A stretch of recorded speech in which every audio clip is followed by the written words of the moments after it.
A long time ago, on the 3rd of October 2008, in a galaxy not so far away, Star Wars, The Clone Wars, blasted onto Cartoon Network. Lightsabers flashing and blue milk pouring. This epic saga unfolds between Episode 2, Attack of the Clones, and Episode 3, Revenge of the Sith, where the galaxy is torn in two on one side, the Galactic Republic, a vast democratic alliance led by Chancellor Palpatine, backed by the Noble Jedi Order, Guardians of Peace and wielders of the light side of the Force. And on the other side, the Confederacy of Independent Systems, a rebellious coalition of planets who believe the Republic plays favorites, especially toward the wealthy core worlds. Led by the sinister Count Dooku, a fallen Jedi now steeped in the dark side, the Separatists challenge the Republic's authority, igniting a galaxy-spanning war that draws in heroes, villains, clones, and droids by the million, captured alongside a senator on Geonosis, where the Clone Wars officially ignited in a fiery clash between droids and clones. The story takes a sharp turn in Episode 1, Ambush, where Jedi Master Yoda seeks an alliance with a cautious king from the Toydaria system. But before landing, Yoda's ship is ambushed by Separatist forces led by a shadowy figure trying to win the king's favor by showcasing the Republic's apparent defeat. Yet upon learning Yoda is still alive, the king offers a challenge. If Yoda and his 3 clones, Rise, Jek, and Thyre, can survive the incoming waves of droids on a hostile moon, the alliance is theirs. And so begins a forest battle of brains versus bolts, with the small Republic team outsmarting swarms of clumsy droids, Roger proving that strategy can trump steel, ultimately earning the King's respect and the Republic a powerful new ally. The rendezvous meant to seal the Toydarian alliance with the Republic goes south when Ventress, Count Dooku's fierce apprentice, crashes the party. Unwilling to accept failure, she challenges Master Yoda himself, only to be completely outmatched by his overwhelming command of the Force. This episode cleverly introduces the turbulent landscape of the Clone Wars, where grand battles rage, but the true war plays out in shadowy diplomacy, as both sides court neutral systems. The next chapter, Rising Malevolence, shifts gears as a terrifying new Separatist weapon, the Malevolence, emerges. A titanic battleship armed with twin ion cannons that can black out entire fleets. Jedi Master Plo Koon and his clone unit, the Wolfpack, stumble upon it in the Abrogado system and are instantly overwhelmed as a colossal energy wave disables their ships, leaving them adrift in space.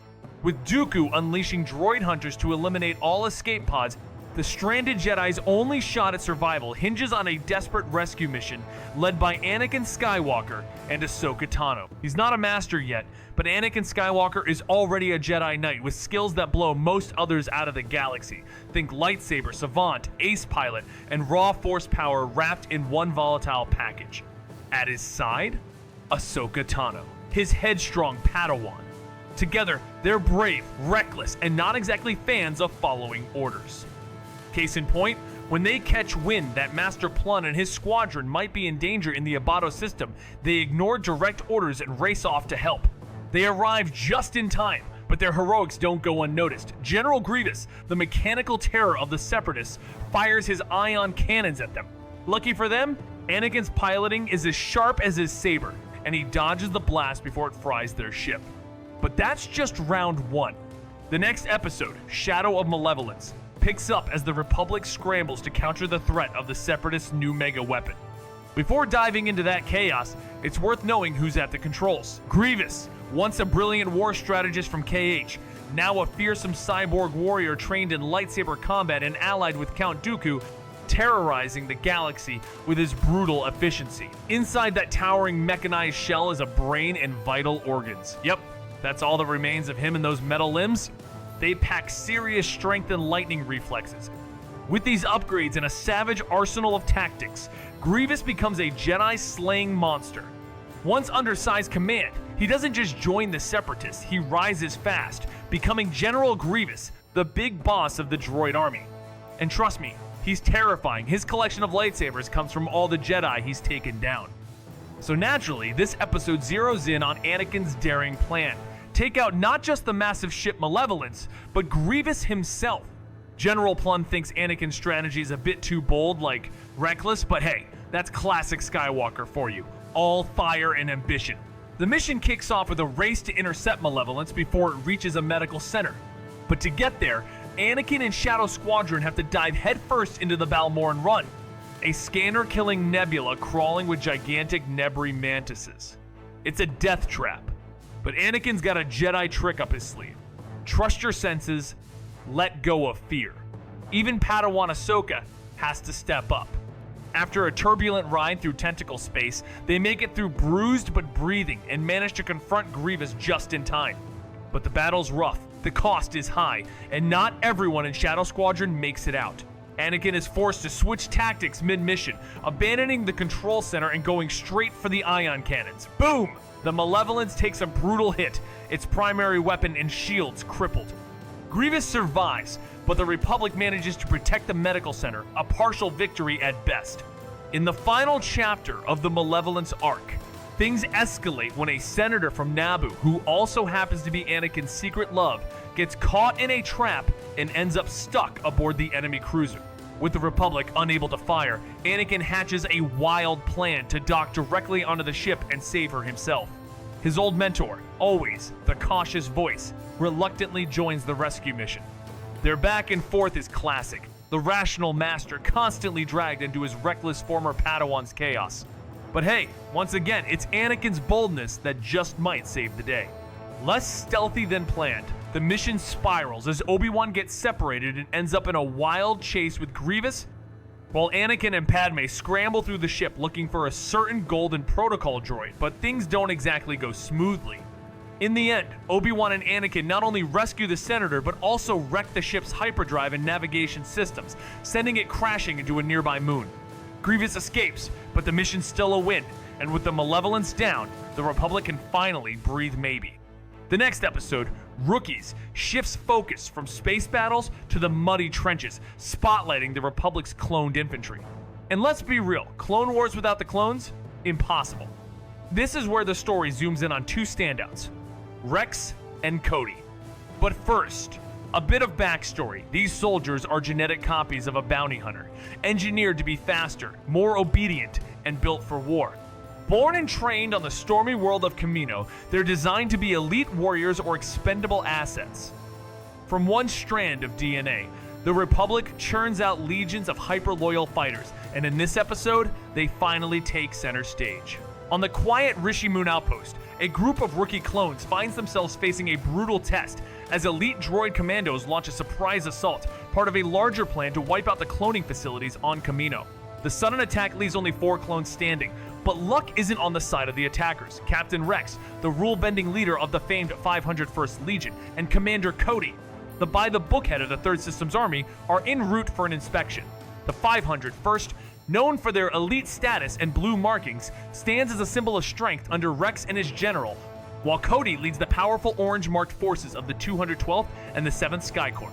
As chaos unfolds, these legendary clones and their units step in, turning the tide and proving once again why they're the backbone of the Republic's might. The Separatist leader's capture is a massive win, but the celebration is short-lived as the Jedi Master, her Padawan, clone troopers, and Senate commandos escort the Viceroy to trial, only to be ambushed by a full-scale droid assault, with a stealth mission led by none other than Asajj Ventress. While Master Unduli and Commander Gree move to support the troops, Ventress slithers into the engine room planting explosives, triggering a fierce showdown first with Ahsoka in the prison ward, then with Master Luminara herself. Ahsoka dashes to assist, unknowingly leaving the Viceroy guarded by a handful of troopers and a traitorous captain. Ventress, proving just how lethal she is, defeats both Jedi and escapes into the void, with the Viceroy and the Turncoat in tow. The Separatist movement just got a whole lot louder, because one of its biggest leaders, yes, that guy, is captured and being hauled in for trial, with none other than Jedi Master Luminara Unduli, Ahsoka Tano, the Green Company of clone troopers, and Senate commandos handling the escort. But of course, the Separatists aren't sending him off without a dramatic twist. Launching a full-on droid assault on the cruiser while in the shadows, Asajj Ventress sneaks aboard to pull off a secret rescue mission. Master Unduli and Commander Gree, yeah, that Gree, The 41st Elite Corps guy Star Wars veterans might recognize head out to help their troops, leaving Ahsoka behind with a prisoner. Meanwhile, Ventress is planting bombs in the engine room, but her stealth doesn't last long as she locks sabers with Ahsoka in the prison ward and later goes toe-to-toe with Luminara herself. Ahsoka abandons her post to join the duel, leaving the Viceroy in the hands of Captain Argius, a few Senate commandos, and Grease should be fine, right? Except Argius turns out to be a traitor. In the end, Ventress manages to overpower both Jedi, make her explosive getaway, and fly off with Argius and the Viceroy, proving once and for all that she's a force to be reckoned with. He escapes justice, but Argus isn't so lucky betrayed mid-mission by Ventress, proving once again that trusting a Sith is a terrible idea.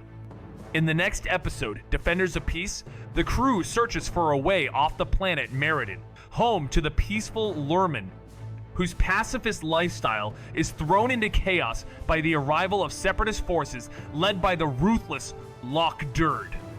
The episode kicks off with a dramatic entrance. A massive Separatist frigate unloads an army of battle droids, ransacking the Lurmen villages, shattering the serene landscape with fire and noise. Overwhelmed but determined, the Lurmen are stirred by Wag 2, who convinces them to bend their pacifist code and defend their home not through violence, but by cleverly sabotaging the battle droids without taking lives, giving the Jedi and clones the edge needed to defeat Loch Durd and protect the village. Though Wat Tambor isn't thrilled with Jedi interference, he begrudgingly shows gratitude. Yet, as Republic battleships loom on the horizon, the price of victory remains uncertain. In the next chapter, Storm over Ryloth, the Republic launches its response to the Separatist grip on Rio, homeworld of Aayla Secura's people, the Twi'leks, now oppressed under the ruthless rule of Emir Wat Tambor of the Techno Union, a tech-based faction aligned with the Separatists that, despite its claims of neutrality and contracts with the Republic, is clearly fueling the enemy's war machine for profit, raising questions of morality over allegiance. Cutting back to action, the first move to liberate Rio involves carving a path for Obi-Wan's assault, and leading this crucial mission is Padawan Ahsoka Tano, accompanied by her astromech droid R7A7, marking her very first opportunity to command her own squad. On the battlefield, Blue Squadron faces off with Martuk, a cunning captain of the CIS. Ahsoka charges in with a strong opening strike, but it's a trap. Separatist reinforcements arrive fast, overwhelming the Resolute. Ignoring direct orders from her superiors, Ahsoka's bold move leads to devastating losses. Her entire squad is wiped out, the Republic retreats, and Admiral Yulin is injured. Only Kickback and Swoop make it out alive. Anakin, her master, recognizes the same stubborn courage in her that he knows all too well. Ahsoka takes the loss hard, realizing that leadership sometimes means retreating to save others. But the war doesn't stop. The Republic needs a breakthrough, and Anakin has a wild plan. He evacuates the Defender to take full control, aiming to ram it straight into the enemy command ship. He'll eject in an escape pod mid-blast, trusting Ahsoka to hold the line on the Resolute and keep the droid fighters distracted. It's risky, it's bold, it's Skywalker, and Ahsoka's not one to back down either. Using sharp force tactics and the local intel of young Numa, the Republic mounts a bold offensive. Her knowledge of the city's tunnels helps Obi-Wan rescue imprisoned locals, sparking a full-scale assault on the Separatist forces. Thanks to the Free Twi'leks and Ghost Company, the city of Nabat is liberated, giving the Republic a strong foothold, while Waxer and Boyle leave, knowing they've made a difference. The story ramps up in the next and final chapter of Ryloth's liberation, where Jedi Master Mace Windu and the 91st Reconnaissance Corps' Elite Lightning Squadron step in. Windu, a powerhouse in both the Force and lightsaber combat, leads the charge with his iconic purple blade and legendary calm. Backed by Commander Pons and his maroon-armored ARF troopers riding their swift AT-RTs into action. Meanwhile, with Anakin securing space and Obi-Wan holding the south, Windu sets his sights on the capital, where the final battle against Wat Tambor awaits. With the Separatist forces entrenched, young Numa becomes the key to turning the tide. Her deep knowledge of the city's underground tunnels helps Obi-Wan rescue the captive Twi'leks, setting the stage for a full-scale attack. Thanks to the combined efforts of the TC and Ghost Company, the city of Nabat is liberated. and heroes like Waxer and Boyle leave with pride in their hearts for aiding the oppressed. In the final chapter of the Ryloth Liberation arc, Liberty on Ryloth, another legendary Jedi enters the fray, Master Windu of the Jedi Council, second only to Yoda. Known not only for his incredible Force mastery, but also for his unique lightsaber combat style and his signature purple blade. He leads the elite lightning squadron of the 91st Reconnaissance Corps, with Commander Pons at the helm, identified by his maroon armor and backed by expert ARF troopers using agile AT-RT walkers. As Anakin in the 501st secure Ryloth's orbit and Obi-Wan's 212th locks down the southern hemisphere, it's up to Master Windu and his squad to strike the final blow, liberating the capital city of Lesu and driving out the remaining forces of Wat Tambor. He established his base of operations, hoping this would deal a major blow to the Separatists and free the TWC from CIS control. But with Republic forces stretched thin, Master Wu decides to ally with the Talk Freedom Fighters, led by Cham Syndulla, while Master Wu, Stack, and Razor seek out Cham. Commander Pan uncovers the Separatists' grim new tactic, burn Rio to the ground before fleeing, a harsh message from Count Dooku warning others against siding with the Republic. After striking a deal to ensure Rith's freedom, Cham joins forces with Master Wu, and together they infiltrate Lesu City, exploiting Air Tambor's greed to seize the bridge and allow the 91st and Cham's fighters to advance. With air support from Anakin and Ahsoka, the Republic recaptures Lesu and captures Air Tambor, ending the CIS's grip on Rith. But just as things settle, the season finale unleashes a chilling twist: the rise of the bounty hunters, an elite crew of merciless operatives led by the fearsome Cad Bane, including deadly droids, the sharpshooter Aura Singh, and Robo Nino, an eerily efficient droid technician with a penchant for sabotage and infiltration. Palpatine is forced to meet the demands of bounty hunters to free a notorious crime lord, while Anakin, without his lightsaber given to Padme as a romantic gesture, is chased through the Senate building and ultimately captured by Aura Singh and Robo Nino. These bounty hunters prove ruthlessly efficient, leaving no defense possible. Under pressure, Palpatine sends a senator to release the prisoner, and with their goal achieved, the hunters depart, but not before leaving behind explosives.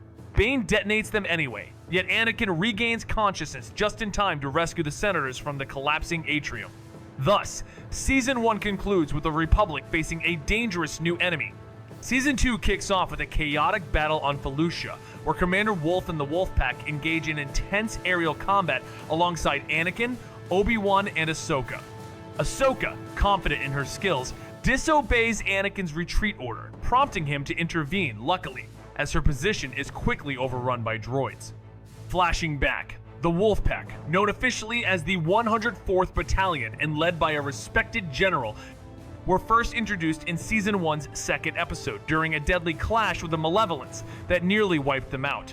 Only Commander Wolf and clones Sinker and Boost survived, and since then, the Wolfpack has grown strong, marked by their distinct wolf-emblazoned helmets.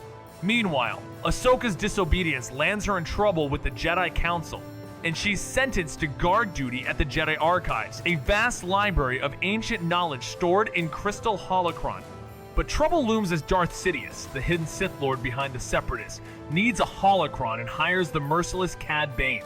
To break into the heavily secured Jedi Temple, Bane arms his droid Todo 360 with security intel and enlists a shapeshifter named Parisi.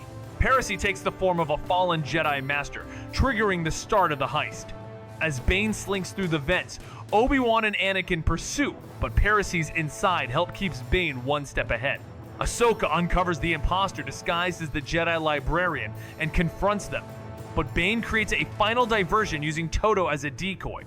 With the distraction in full swing, Bane slips into the holocron vault undetected and escapes with a chilling prize, a list of every Force-sensitive child in the galaxy, each a future Jedi or Sith. In this episode, the fallout from Darius' stolen holocron plan unfolds as the cunning bounty hunter evades capture and sets his sinister plot in motion after surviving a skirmish with the 51st. He uploads the decrypted crystal and stows away aboard the Resolute, escaping unnoticed to launch his mission of abducting 4 gifted children.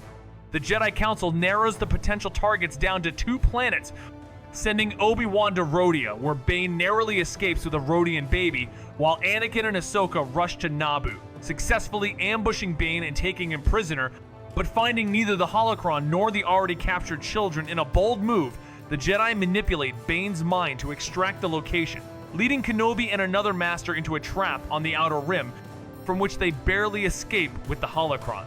Meanwhile, Anakin's clever tracking of Bane's ship fuel logs leads them straight to the fiery world of Mustafar, unknowingly approaching the very place where the children are held, as the Dark Lord's influence looms large. He wants to enslave the younglings to build a massive spy network of 4 hypersensitive agents. Yeah, that's gonna take a while, but hey, ambitious much? Anakin and Ahsoka touch down on the planet just in time as the base housing the kids is ordered to be destroyed. But boom, Jedi to the rescue. They grab the children and escape right before the whole place sinks into fiery lava.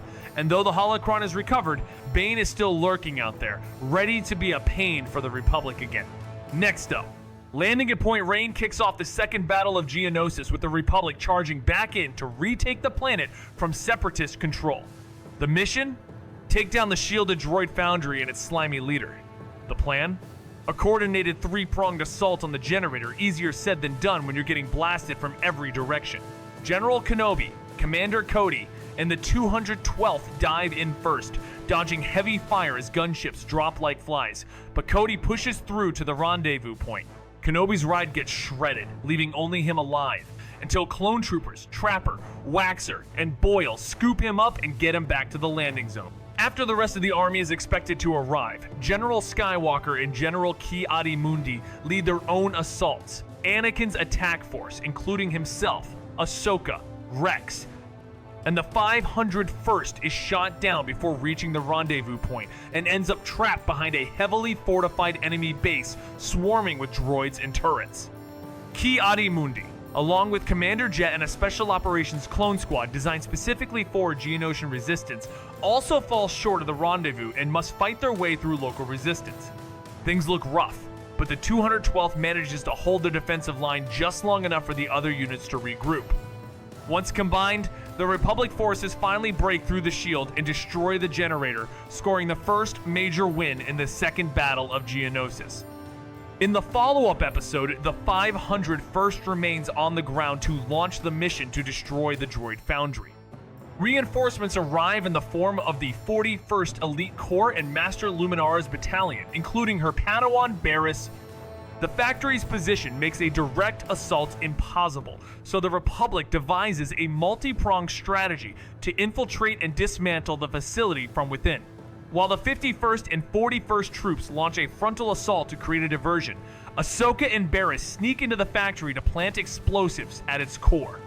They make it to the control room, but their presence is detected, trapping them inside with a formidable new Separatist weapon, the Super Tank.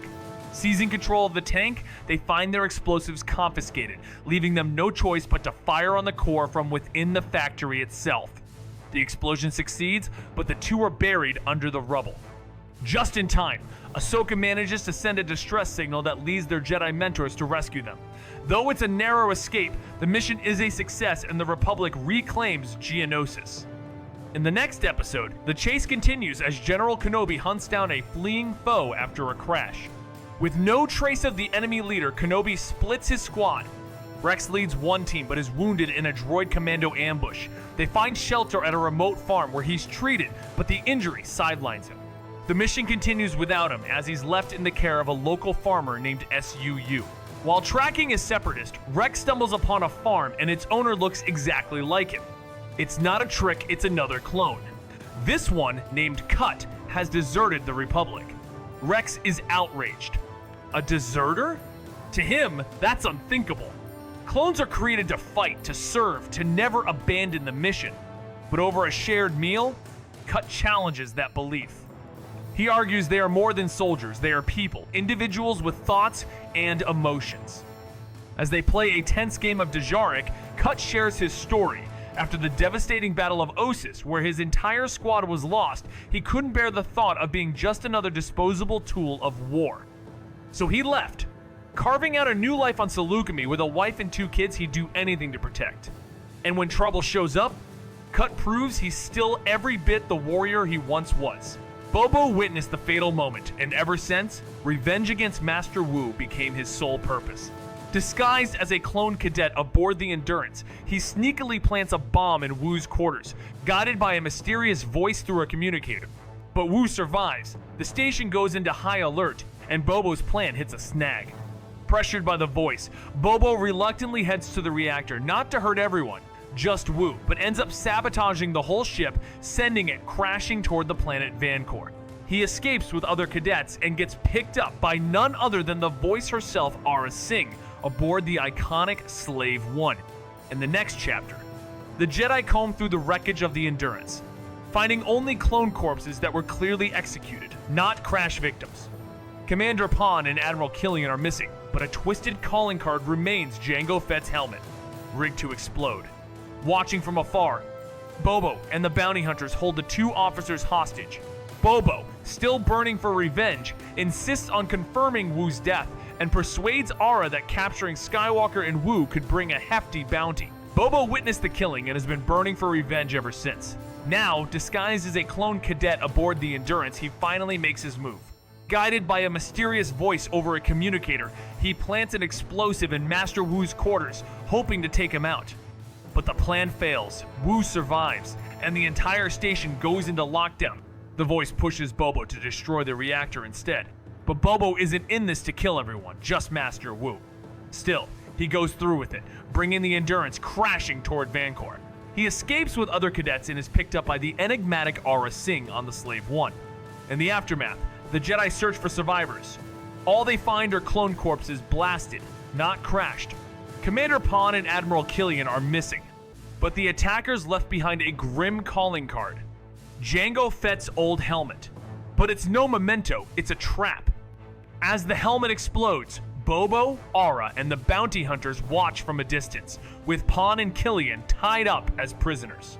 Bobo insists on checking if Wu is really gone and persuades Aurra that capturing Skywalker and Wu could bring in a huge payout. Wu and Anakin are alive but buried under rubble, relying on R2-D2 for salvation. For those not in the know, R2-D2 is a clever little astromech droid who's been central to almost every big moment in the Galaxy saga. Right now, he's racing back to Coruscant to fetch help for the trapped Jedi. Jumping into Anakin's starfighter, R2 takes off, but the bounty hunters think it's the Jedi escaping and give chase. What they don't realize is R2 isn't just any droid, he's a genius with wheels and wires, and he brilliantly evades them, making it to Master Plun and Ahsoka in time. The Jedi are rescued, but trouble isn't over. Boba's still got hostages. In the next thrilling episode, the hunt is on as Plun and Ahsoka go after the captives, leading to a heavy cost. The Republic loses Commander Pons. As the tension rises, Ahsoka stands at the edge of the battlefield, her green lightsaber trembling in hand, not from fear, but from fury. The episode kicks off with PLO and ARA walking straight into a trap, where conversations quickly erupt into chaos, both metaphorically and literally. Aurra Sing tries to mislead the Jedi, steering them away from Bosque and the hostages near Slave One, but Master PLO is far too sharp to fall for it. Just in time, Ahsoka arrives, disables BOS, and the captives are set free. But just as they're about to seize control, Aurra storms in, sends everyone flying, and boards Slave One. Ahsoka leaps onto the ship mid-takeoff, smashing the cockpit glass in a fierce move. Back on Coruscant, PLO and Ahsoka returned with BOS and Boba restrained, ending Season 2 with the bounty hunters locked up. Jumping into Season 3's premiere, Clone Cadets takes us back to the events surrounding rookies from Season 1, revisiting names like Heavy, Fives, Echo, Droidbait, and cut-up members of Domino Squad. This time, it's a flashback to their cadet days on Kamino, where the squad struggles to pass their final test and work together. Supervised by Brick Ellis and Jedi Master Shaak Ti, the tension between the clone trainees is palpable, especially under Shaak Ti's calm but firm watch as she oversees their training, a stark contrast to the native Kaminoans' approach to clone development. In the episode, the clones are treated like mere products, but Master Shaak Ti believes they deserve recognition as individuals. Enter the Domino Squad. Echo sticks to the rules. Heavy wants to be a solo hero, cut up jokes through everything, and Droidbait, well, he draws fire like a magnet. They're a mess.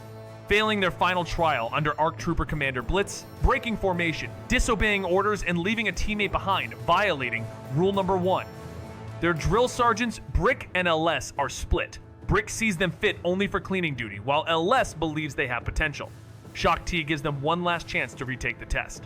But before that, Heavy tries to desert until Clone 99, a physically flawed but wise janitor, convinces him to stay, showing that even those left behind can inspire greatness. As the battle ignites, a squad led by Anakin and the Shadow Squadron rockets into space.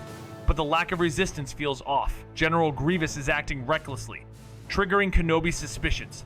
Beneath Kamino's oceans, the real threat emerges. Aqua droids assembling squid-like Trident craft to breach the cloning facility.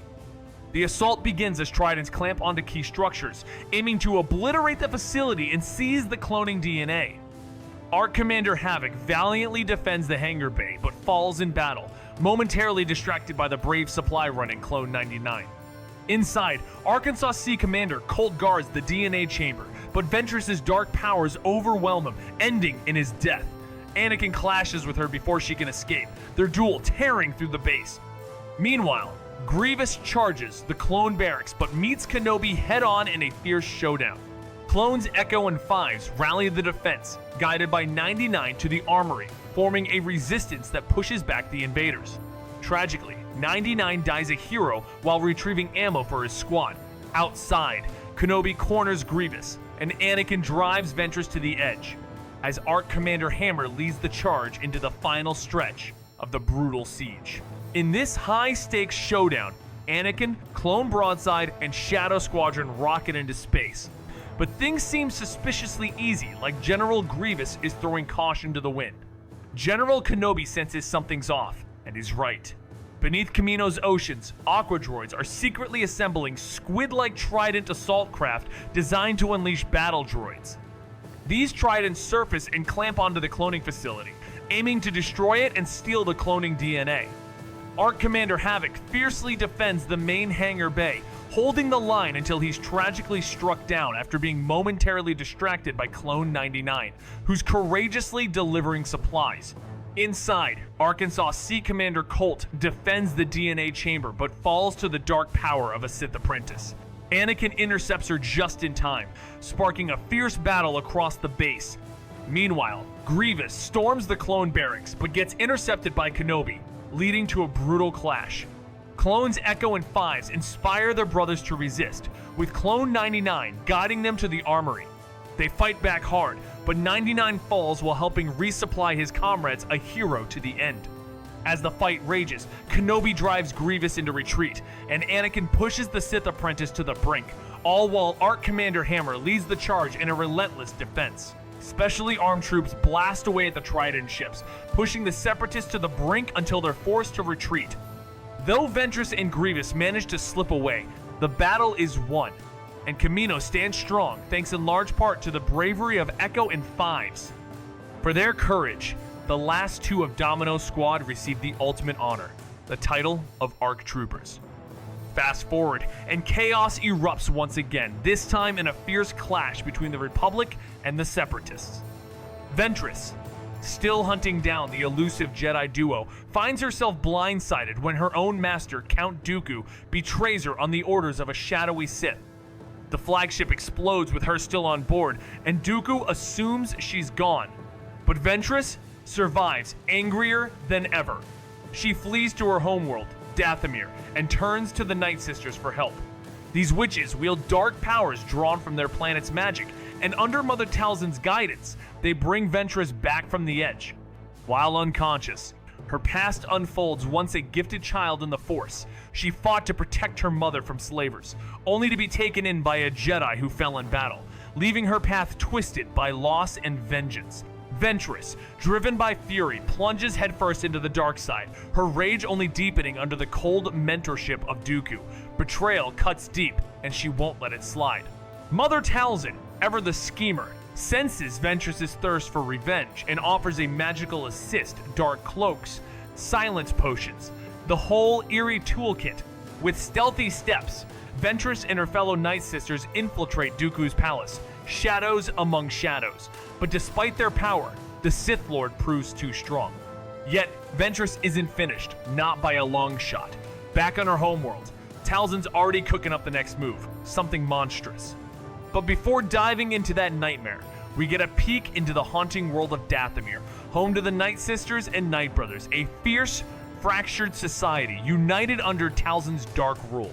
With her magic, she forges loyalty, fear, and something twisted, binding the Night Brothers to her coven's will in a world where power is conjured, not claimed. In a dark corner of the galaxy, a fearsome figure once thought lost returns, Darth Maul, the ruthless former Sith apprentice who first appeared in Episode 1. Though defeated by the Jedi Master Kenobi, his legacy echoes through the twisted ambitions of Ventress. Seeking vengeance and power, Ventress travels to a hidden Night Brother colony, selecting warriors to undergo brutal trials. One emerges Savage Opress, driven by a fierce need to protect his brother. Ventress brings him to the Night Sisters, where a dark ritual shatters his mind and transforms his body into a hulking force of destruction. As a test, he mercilessly slays his own brother, earning Dooku's cold approval as a new assassin. On his first mission in the forests of Dion, Savage demolishes a Jedi Knight and a clone unit with terrifying ease, signaling a rising threat to both the Republic and Separatists. But the story doesn't end there. Anakin and Obi-Wan are now on his trail, drawn by a chilling holotape showing Savage's carnage, just as Ventress's plan for revenge nears its explosive climax. Anakin, Ahsoka, and Obi-Wan head to a remote part of the galaxy for a rendezvous with Captain Rex. But when they reach the coordinates, neither side can find the other, then BAM! Power and communications fail, and the Jedi are pulled into a giant floating cube in space, engulfed in blinding light before waking up in a place unknown, unrecognized by their ship's systems, and saturated with the Force.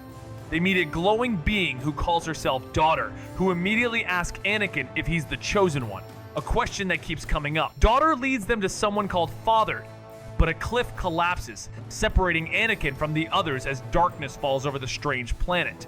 Meanwhile, Obi-Wan and Ahsoka are approached by a dark figure named Sun, who repeats the question about Anakin being the chosen one. Kenobi dodges the topic as rain begins to fall, leaving them all in a mystery thicker than hyperspace fog about what it really means to bring balance to the Force. So, Anakin, Ahsoka, and Obi-Wan jet off to the edge of the galaxy for a meetup with Captain Rex, but when they hit the coordinates, nothing.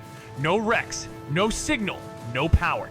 Then boom, they're pulled into a floating space cube, blasted by blinding light, and wake up in a place even their tech can't recognize, somewhere beyond the universe, humming with the Force. Enter a glowing figure who calls herself Daughter. Just Daughter, who immediately zeroes in on Anakin. Is he the chosen one? She leads them to meet Father, but as they follow, disaster strikes. Anakin is separated when the cliff crumbles, and the world begins to dissolve into shadow. Obi-Wan and Ahsoka run into a towering dark figure, Sun, who repeats the question. Is Anakin really the chosen one? Kenobi dodges the answer as rain starts to pour. And what is this whole chosen one deal anyway? Well, the Force doesn't just crave light or dark, it craves balance.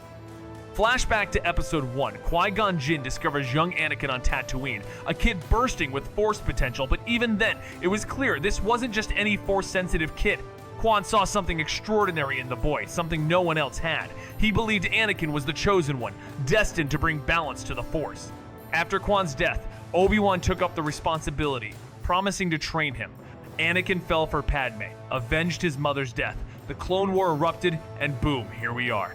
But even now, Anakin wrestles with the very traits that make him an atypical Jedi. Attachment, impulsiveness, impatience, all signs of the darkness within. Whether he can truly reject the dark side and fulfill the prophecy is still unclear. This whole saga spans 6 movies, with the Clone Wars being just a small slice of it.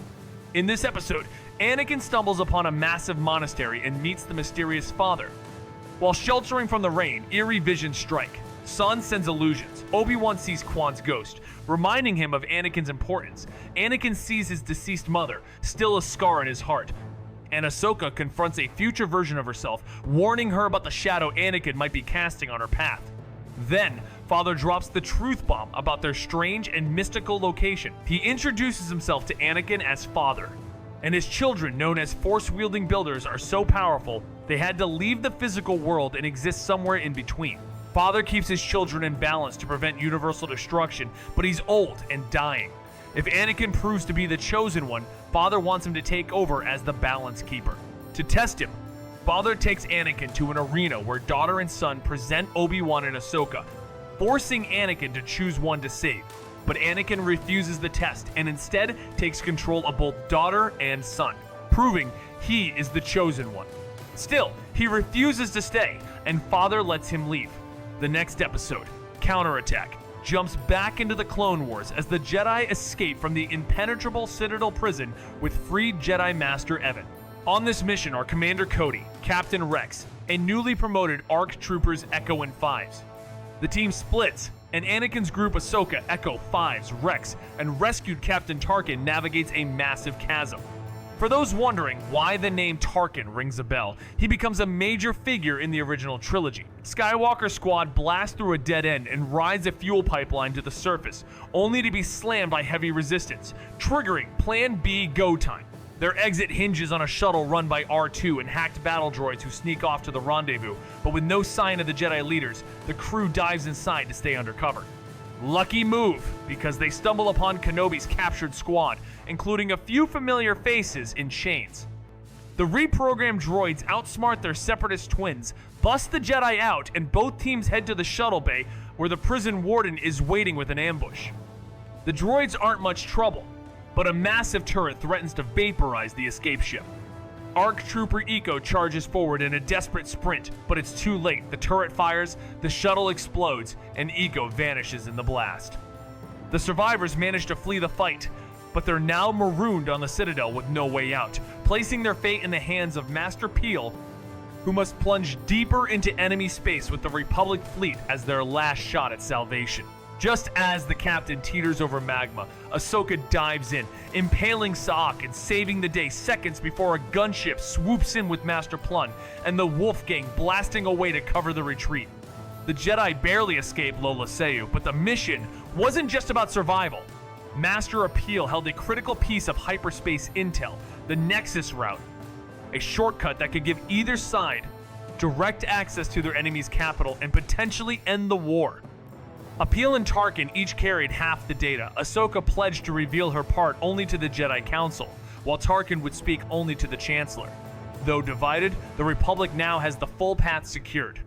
In the season's final episode, Ahsoka is captured by Trandoshans and dropped into a deadly jungle for a savage game of hunt.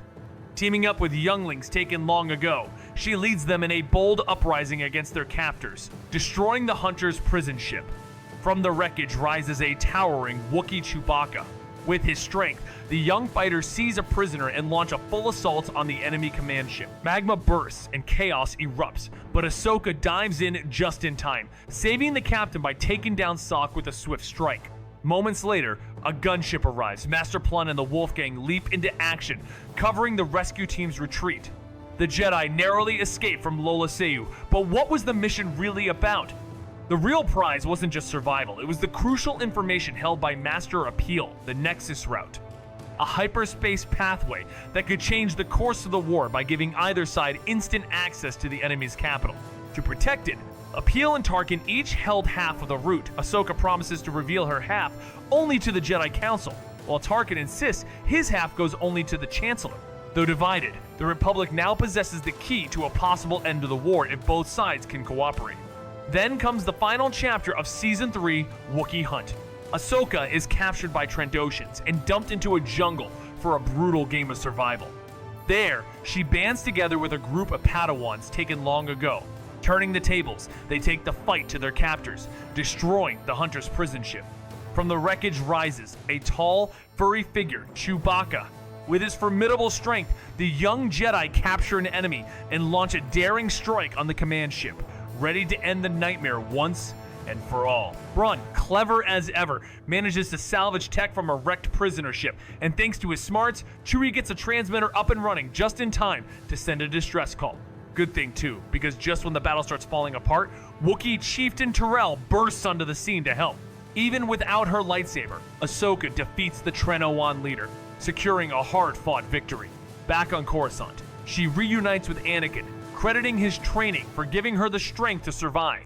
Now, diving into darkness on Umbara, the Clone Wars escalate as Season 4, titled Battle Lines, kicks off with the 500 first launching an assault on the shadow-drenched world of Umbara, one of the war's most brutal campaigns. Anakin and Rex lead the charge, joined by ARC Trooper 5s and Clone Troopers Hardcase, Kix, Jesse, Tup, and Dogma. Despite heavy resistance, they land with AT-RTs and clash with the local militia aligned with the Separatists. Just as they begin their push toward the capital, a gunship touches down with Jedi Master Pong Krell, bringing unexpected orders. Anakin is being recalled to Coruscant, and Krell is assuming command, setting the stage for a very different kind of leadership. The new leader is a nightmare. Krell treats the clones like cannon fodder, calling them by numbers, not names. With him in charge of the 501st during the invasion, tensions are sky high. Still, orders are orders, and the next phase, Plan of Descent, pushes them forward toward the capital, despite past failures and heavy losses. Krell demands a full assault, ignoring the deadly risks. Some clones, especially 5s, have had enough. 5s, loyal but not blind, sees Krell's cruelty for what it is and refuses to be just another number. Sound familiar? Captain Rex also sees through Krell but feels bound by duty. The real problem? The capital's endless supplies from orbit. 5s proposes a bold plan to cut off the supply route by using captured starfighters. With Jesse and Hardcase, he infiltrates the fleet to destroy it from within, but their stealth mission crashes into chaos when the droids discover them and block the path to the reactor. Mission makes the ultimate sacrifice by launching a missile pod into the reactor with himself still inside to save his brothers. 5s and Jesse return to base.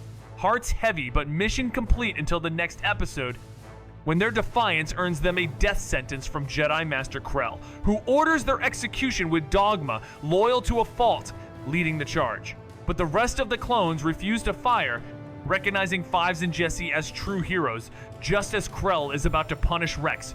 Urgent intel warns of disguised droid infiltrators at the airbase, prompting the 501st to charge into battle, only to realize too late that their enemies are fellow clones from the 212th, misled by the same falsified orders from Krell, resulting in devastating losses.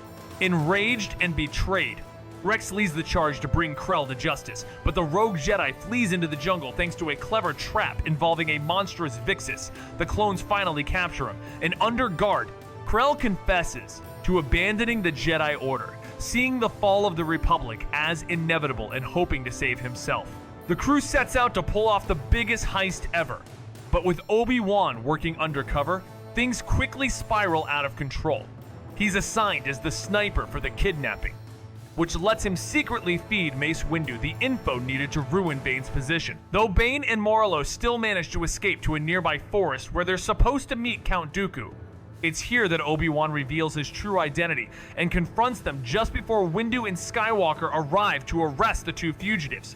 But something still feels off to Obi-Wan. Why didn't Dooku show?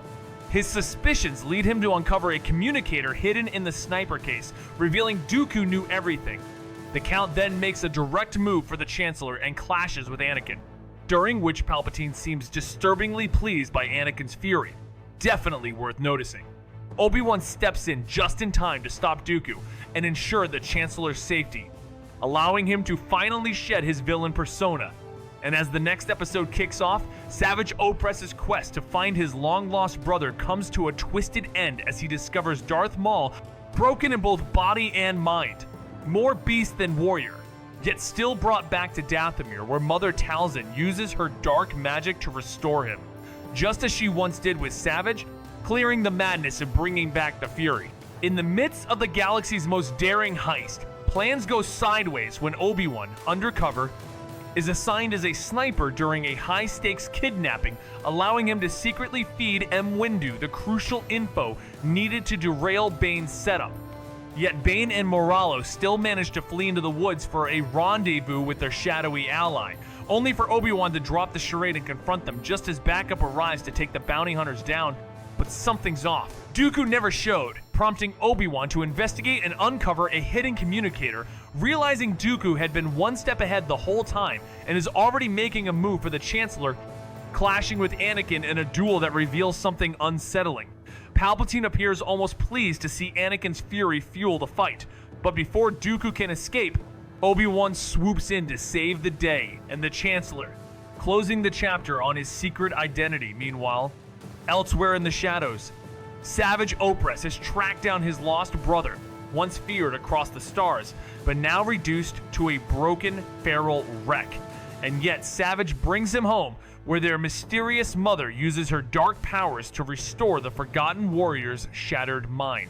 Maul is back, body restored, and there's only one thing on his twisted mind: revenge. Teaming up with his brother Savage, they unleash chaos in the cruelest way imaginable, targeting the innocent to make their return known.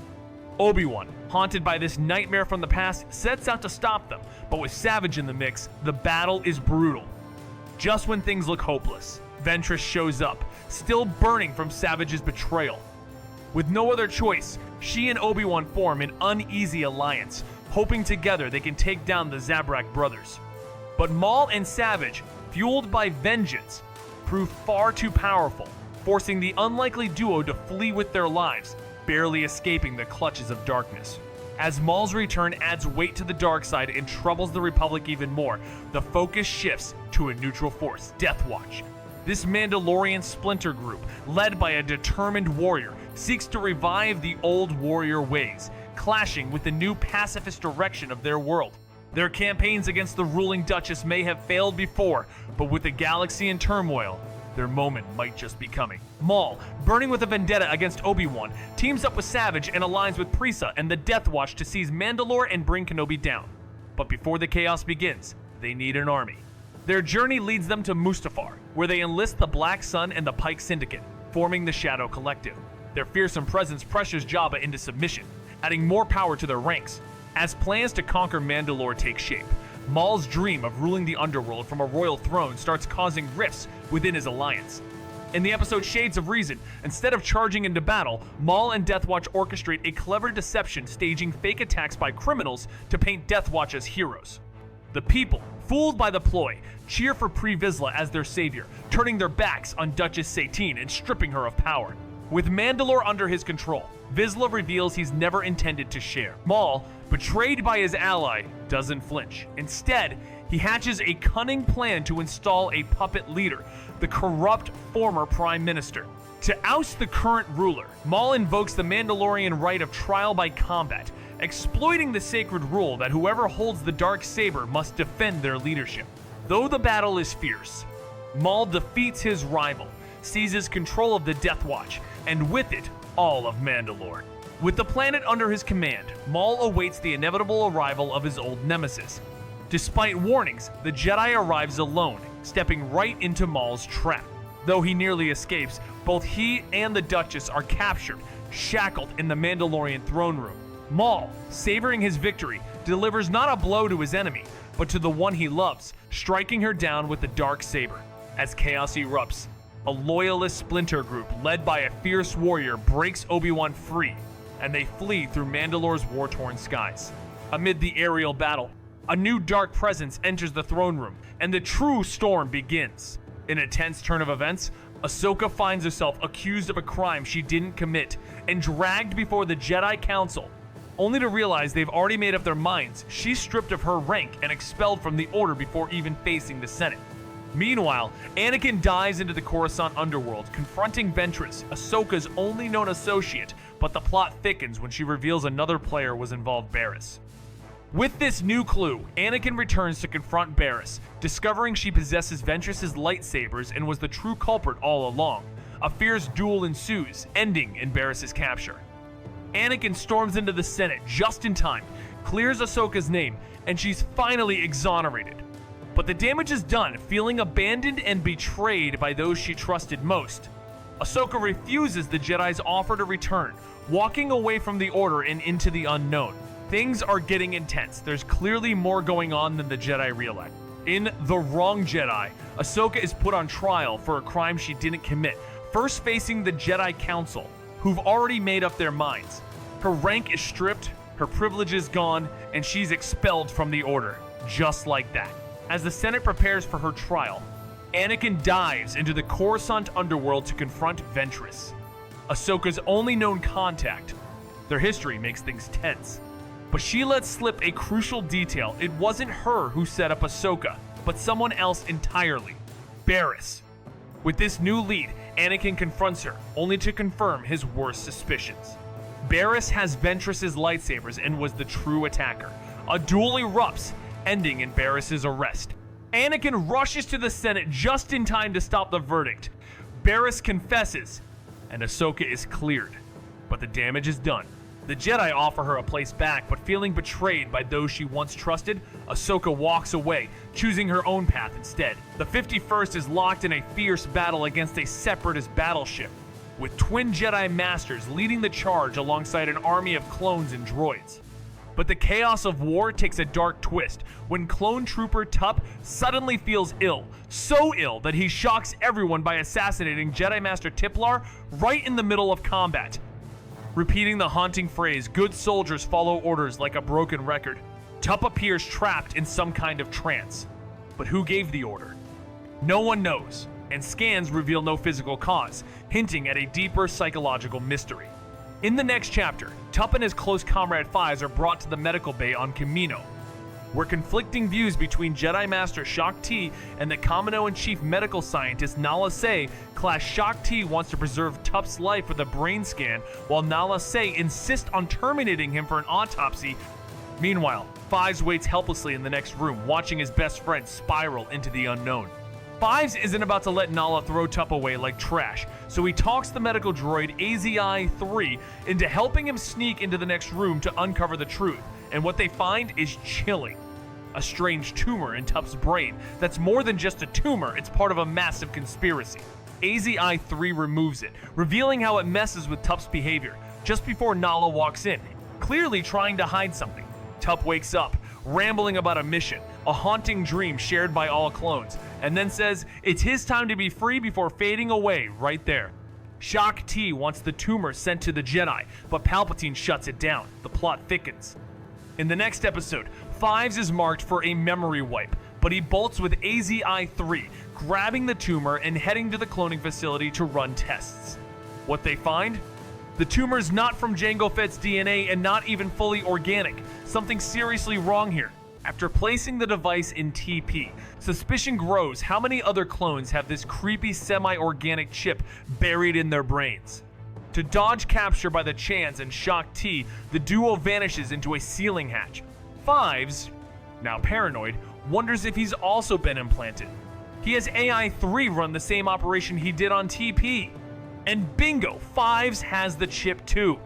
Unlike TP's shriveled mess of a chip, Fives is intact, leading AI-3 to believe TP's malfunctioned. Still not buying it, Fives sneaks into the embryo room and is horrified to find every clone has one of these mystery chips.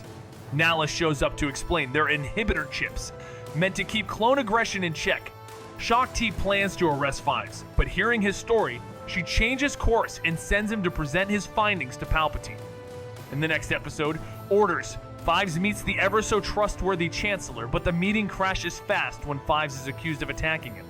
Now he's on the run in the dark alleys of Coruscant, just like Ahsoka before him. And while no one's screaming it yet, the not-so-noble Chancellor just might be the Dark Lord pulling all the strings, with these chips tied directly to the sinister plot of Order 66. Clone Force 99, better known as the Bad Batch, gets pulled in for a mission only they can handle. These aren't your average clones. They've each got special mutations that make them a force to be reckoned with. Sergeant Hunter can sense electromagnetic signals across an entire planet. Wrecker's a walking tank with unmatched strength. Tech's basically a genius with a gift for hacking. And Crosshair is a sharpshooter with eyesight so precise it's almost unfair. This elite squad storms the cyber center and crushes the droids with their unconventional tactics, but the intel they recover throws them for a loop. It's not a code, it's a clone. CT-1409. That's Echo! But what's a missing clone doing linked to the Separatists? Before they can dig deeper, they're forced to retreat, but the signal points to a place called Skako Minor. In the next chapter, a distant echo, Anakin, Rex, and the Bad Batch head straight into enemy territory, chasing Echo's signal to the city of Perkol, where the Techno-Union's hiding something big. The crew infiltrates the city, battles through waves of D1 aerial droids. and gets closer to uncovering the truth behind their lost brother. Clone Force 99, also known as the Bad Batch, is called in for a mission, an elite group of clone misfits with favorable mutations. Hunter, the sharp-sensed leader who can feel electromagnetic signals from across a planet. Wrecker, the muscle with brute strength. Tech, the genius hacker with a hyper-intellect, and Crosshair, the sharpshooter with laser-precise vision. Their unorthodox style proves invaluable as they storm the droid-controlled cyber center. Tech easily breaks into the Separatist mainframe, but what they uncover is shocking. The source of the algorithm used against the Republic isn't code, it's a clone. CT-1409, Echo. Presumed dead, now somehow tied to the enemy. Before answers can surface, they're forced to flee, but not without a lead. Next stop, Skako Minor. The team, along with Anakin and Rex, heads to the city of Perkol, where the signal points straight into the hands of Wat Tambor and his Techno-Union. After slicing through aerial droids and pushing deeper into enemy lines, Rex edges closer to finding the truth about Echo. Tech pinpoints the signal to a single chamber, and inside, they discover what's left of Echo. His body's been ravaged by brutal experiments, with tubes and wires snaking from his head and prosthetic limbs replacing the real ones. The trade union's been keeping him barely alive, mining his mind for tactical data. Echo's disoriented, with no memory of how he ended up there. But Rex reassures him they're getting him out. With Tech's help, they free Echo and gear up for escape. In the next chapter, they must flee Skako Minor, and as the title hints, it's on the wings of winged creatures. Tech recreates the distress call of the natives, summoning these flying beasts just in time. With the planet crumbling beneath them, they leap onto the creatures and escape to the village where it all started. But the Union strikes back hard, deploying aerial droids and tri-droids to reclaim Echo. The clones and villagers unite for one final stand, with the Bad Batch unleashing their special skills and Anakin wielding the Force like a true master. The Republic crushes the Techno-Union's monstrous machine, saves the village, and gets Echo back in action. Our heroes blast off from Skako Minor, fired up for what's next. But an old friend's not forgotten. That spark of hope is all they've got, as the Separatists, led by General Grievous, tighten their grip on the Outer Rim, stretching the Jedi to their breaking point without realizing these clashes will be their last. Now, as the series barrels toward its climax, the focus shifts from the Jedi frontline to a different battlefield through the eyes of former Jedi Ahsoka Tano, who after walking away from the Order gets pulled into the Mandalorian conflict where Bo-Katan and the Death Watch, still fighting in the shadows, join forces with her. They're outmatched, so they turn to Anakin and Obi-Wan for backup. Even though the Jedi can't officially intervene on neutral ground, but Anakin, ever loyal to his former Padawan, isn't about to let her face this war alone. So when the 501st and 212th show up, things are about to get real. They're recalled to Coruscant to prevent an attack, but Anakin assigns Ahsoka a detachment of the 501st, now called the 332nd Company, to assist her on Mandalore. While Ahsoka leads them, Captain Rex technically remains in command. Ahsoka, the 332nd, and Bo-Katan launch the siege of Mandalore, and it's a success. Bo-Katan takes down the Prime Minister in the throne room. But Ahsoka's real mission? To hunt down Maul, the shadowy figure manipulating everything behind the scenes. She tracks him into the sewers, only to walk into a trap. Her squad is wiped out, and she's left face to face with the ex-Sith, ending part 1 of the finale. In the next episode, as the siege wraps up, events sync up with episode 3. Off-screen, Anakin and Obi-Wan rescue the Chancellor from Count Dooku, uncovering the name Darth Sidious, but learning nothing more. Anakin kills Dooku before they can dig deeper. The Jedi Council remains clueless about Sidious's true identity, but suspects someone is orchestrating both sides of the war, and their suspicion of the Chancellor grows. Despite Anakin's discomfort, they order him to spy on Palpatine, and all of this is shared with Ahsoka during a tense call. In this gripping chapter, Ahsoka has M in custody, and the siege of Mandalore has ended. She and the 332nd head back to Coronet to deliver the former Sith apprentice. Meanwhile, the shadow of an old conspiracy looms large, one that ARC Trooper 5's tried to expose about the inhibitor chips. No one believed him back then, but now, it all comes crashing down. Commander Rex is summoned and receives the chilling command from Darth Sidious. Execute Order 66. This hidden protocol within every clone's chip marks all Jedi as traitors to the Republic, triggering a galaxy-wide purge as clones turn on their Jedi generals. Rex, struggling under the chip's control, nearly executes Ahsoka, but manages to tell her to find fives before giving in. Ahsoka narrowly escapes and goes on the run as her former allies hunt her. Meanwhile, Maul also becomes a target, but Ahsoka frees him not out of trust, but so he can cause chaos while she investigates Rex's cryptic clue. With the help of her astromech, she finally uncovers the truth behind the inhibitor chips, racing against time as everything falls apart. In the aftermath of the Mandalore siege, Ahsoka has her prisoner in tow, and the 332nd is heading back to Coronet, but things take a dark turn. Rex is summoned to a briefing where a sinister voice, Darth Sidious himself, issues the devastating command, execute Order 66. Suddenly, the secret buried in ARC Trooper 5's warnings comes to horrifying light. The clones, under control of their inhibitor chips, turn on the Jedi across the galaxy. Rex, caught in the grip of the protocol, nearly turns on Ahsoka but manages to whisper one vital clue before the programming takes hold. Find fives. As Ahsoka narrowly escapes the onslaught, Maul becomes a target too until she frees him, hoping his chaos will buy her time. With help from her droid, she dives into the mystery of the chips, desperate to understand what Fives died trying to expose. Sifting through the archives, she suddenly traps Rex and drags him to the medbay, where she finds and removes his inhibitor chip. When she asks how far the betrayal spreads, Rex grimly confirms it's everywhere, the entire Grand Army. As Part 3 closes, the finale Victory and Death unfolds, not with triumph, but heavy silence.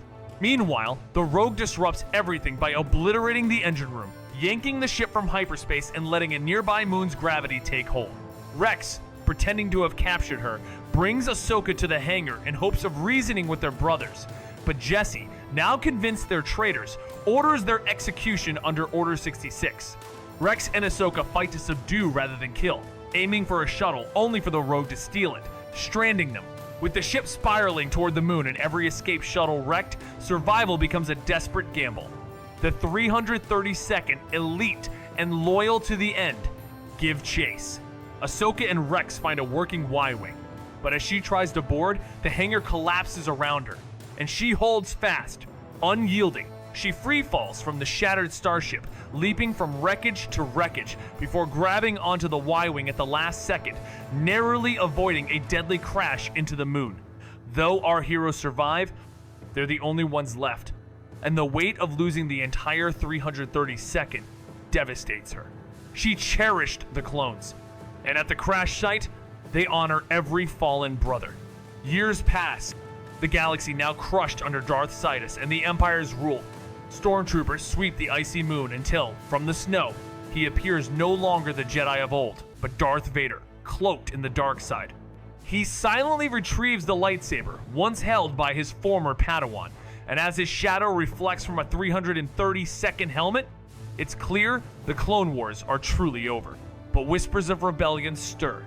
Maybe there's new hope yet, though that tale awaits another day.